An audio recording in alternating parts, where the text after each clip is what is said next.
This video is being created with the sole intent to help importers to complete the power of attorney correctly.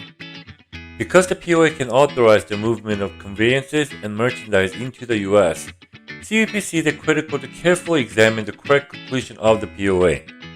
Before we start, I must state, full disclosure, this is in no way, shape or form advising any legality and strictly directional on how to complete POA using the Cargoline Customs Broker services. So without further ado, let's start the tutorial.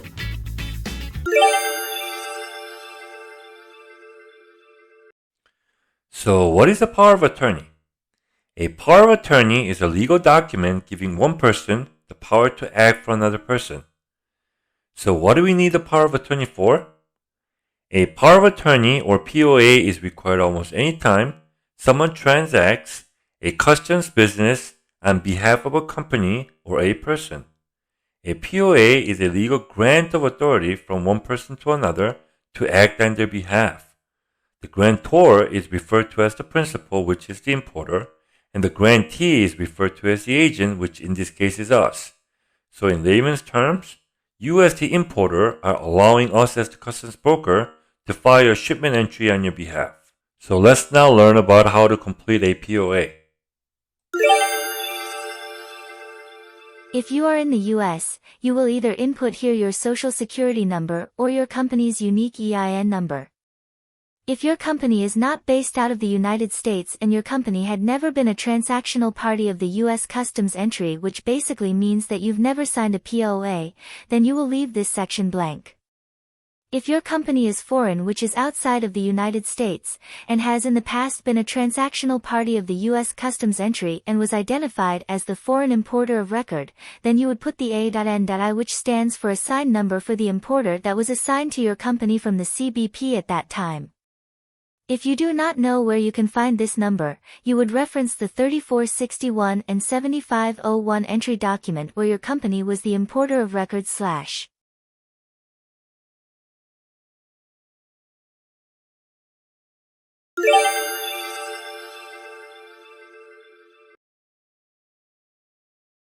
Here, you will select just one box that best describes your situation. If you are a company, and you are a corporation, you will select corporation. Remember, not all companies are corporations.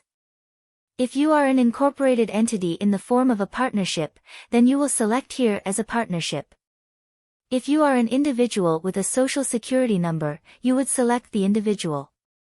If your incorporated entity is in the form of LLC, then you would select the LLC. Lastly, if you are not incorporated, and running some sort of a business operation under yourself and yourself only, then you will select the sole proprietorship. Selecting the correct box is crucial as different entities have different requirements. It is also important to note that POA for LLC and partnerships are only effective for 2 years from the date that it was signed. If you are unclear as to which box you should choose, then you should consult your tax professional. Number 3 is where you would input your company's legal name. Number 4 is if your company is doing business under a different name than the registered name of your company, then this is where you would put that name. DBA stands for doing business as.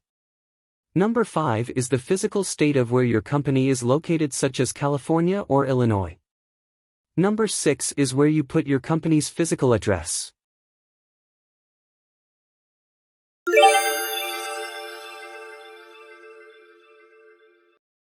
Number 7 is where you'd input your company's legal name once again. Number 8 is where you'd sign as the person who is filling out and completing the POA form. It is important to note that the U.S. Customs and Border Protection only allows people within your organization that has the capacity that is shown on the instruction number 8 of this POA. Number 9 is where you'd print your name. Number 10 is where your position within your company. Number 11 is the date that you've completed this POA form. Number 12 is if your company has more than one officer, then a witness signature may be required depending on the law of the jurisdiction where the POA is being completed, that is within the locale of the business. Phone number and the email address are required fields as well.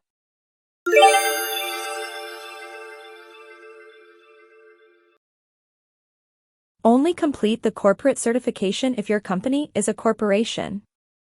Only complete the LLC partnership certification if your company is either an LLC or a partnership. Do not complete both. Make sure you leave one blank. For a corporation, if you've had a witness, it should read as I the name of the witness certified that I am the witness's title. At the company of the company name organized under the laws of the state or county and province of your county or province name. That signer in the page 1 who signed this POA on behalf of grantor is the title of the signer of the first page of said corporation. Then sign and date and you've completed the POA. For LLC partnerships, you will need to name all members. If you are an individual, then you would leave the page 2 blank.